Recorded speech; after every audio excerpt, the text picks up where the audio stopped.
When one thinks of small town America, the first thing that comes to mind might not be a plethora of eating establishments. Not privately owned ones, anyways. But to say the local restaurant industry in Athens is a thriving one would be an understatement. In contrast to the changing social climate of Middle America, Athens shows great promise in the way of hometown eateries. And so it is that, as a community, Athens does an exemplary job of defying the seemingly insatiable consumption of urban sprawl. I found this curious.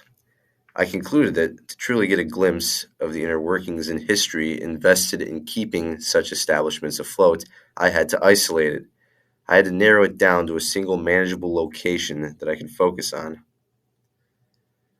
Enter the Purple Chopsticks. I had the pleasure of talking to Gabe Fisher, the owner of the Purple Chopsticks, who carries on his father's legacy.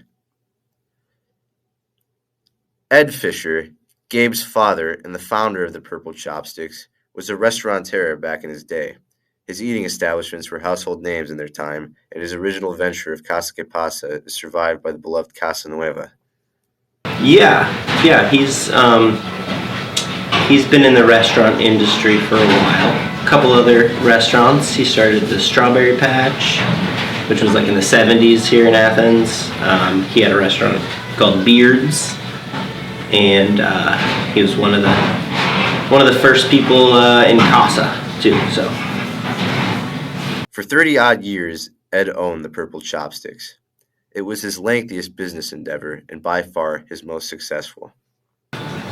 My dad started this restaurant, Purple Chopsticks, in November of '89. So, 30-some years now. How did it arise? Well, like I said, my dad had a lot of restaurant experience, starting different restaurants with different people. And I think he found this building and just decided to start his own place. I think a lot of people, restaurateurs, they like to kind of start a new project maybe once whatever they're doing kind of either closes or just time for a change. For as many times as I'd eaten there in years prior, I had no idea that Gabe was the sole chef of the establishment. It really put things into perspective for me. Yeah, we do. It's not very big, so it's easy to fill up, and I'm the only cook back there every night, so it's super easy to get really busy. 30, 40 people is a pretty busy night for me, and we don't have a huge staff either, so yeah, it's a lot of work. I mean, anyone will tell you that the restaurant business is a lot of work, but it's even more when you're the only one cooking. So I learned from a lot of people, but my father taught me. I learned a lot from him, and after high school, I would go out west and work at a ski resort. So I got to work with some different chefs out there, and my sister's also a really great chef. We share recipes and stuff like that sometimes. My dad recently retired, but it's really special that I got to spend so much time alongside him cooking, so that was pretty great. It warmed my heart to hear what a profound influence Gabe's father had on him and his career.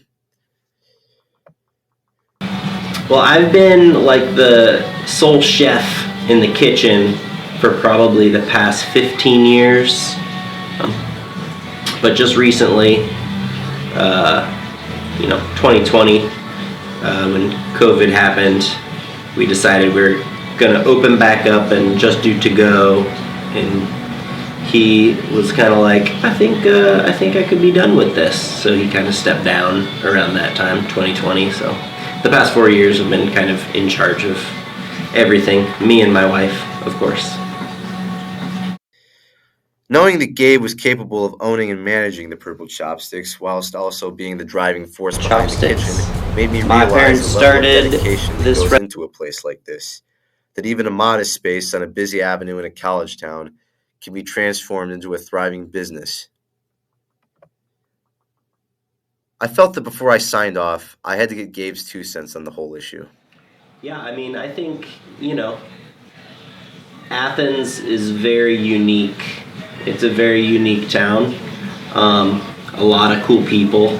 I think, if you got really cool people who want to put in time and effort to create a business, I think you'll have a lot of great businesses. And I think Athens just kind of has a lot of awesome people in it. So you got to care about what you do, and then you'll have something great. Wiser words were never said. I have a great deal of respect for Gabe, as well as the other members and functioning components of the Purple Chopsticks.